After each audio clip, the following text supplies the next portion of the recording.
Sir ఈ వచ్చేసి seeds sir 32 రకాల సీడ్ ఉంటుంది సార్. ఈ 32 రకాల సీడ్ వచ్చేసి జీవ వైవిధ్య గింజలు, అంటే ఒకదానికి ఒకటి అనుసంధానం, అంటే కింద వేరు.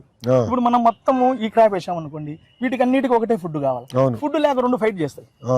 ఇది మనం ఇచ్చామనుకోండి, ఫుడ్ బైబర్కేషన్ చేస్తాయి. సో ఒకటి ఇప్పుడు మనకి ఎక్కడ తయారు చేశారు ఇది? సార్ నేను మన రైతులు, నాకు ఒక బిఆర్సి సెంటర్ ఉంది sir, bio research centre NMNA. నేను అందరికి ఇన్పుట్స్ ఇస్తాంట సార్ రైతులకు. దాదాపు నాకు నేర్పిస్తున్నారు, ట్రైనింగ్ కూడా ఇస్తాను. నాకు అక్కడ ట్రైనింగ్ సెంటర్ ఉందండి. కషాయాలన్నీ అందరికి పంపిస్తాం సార్. అవునా? మీరే పంపిస్తారా? తయారు చేస్తాము, ఓన్ గా చేస్తాం. మిషన్ ఉంది మన దగ్గర.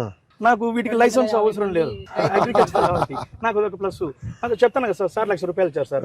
దానికి సంబంధించిన మెటీరియల్ అని నేను తెచ్చుకున్నాను, నేను ఓన్ గా గెటన్ అవుతా ఉన్నా.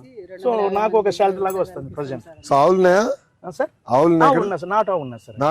నాకు నాటావు ఒకటి ఉంది సార్, పొలానికి సరిపోతుంది. తర్వాత ఇప్పుడు ఒక ఆవు ఉంది, ఇప్పుడు తయారు చేయాలి కదా, నాకుండే ఆవు పాల నుంచి మజ్జిగ చేసి తయారు చేయాలా?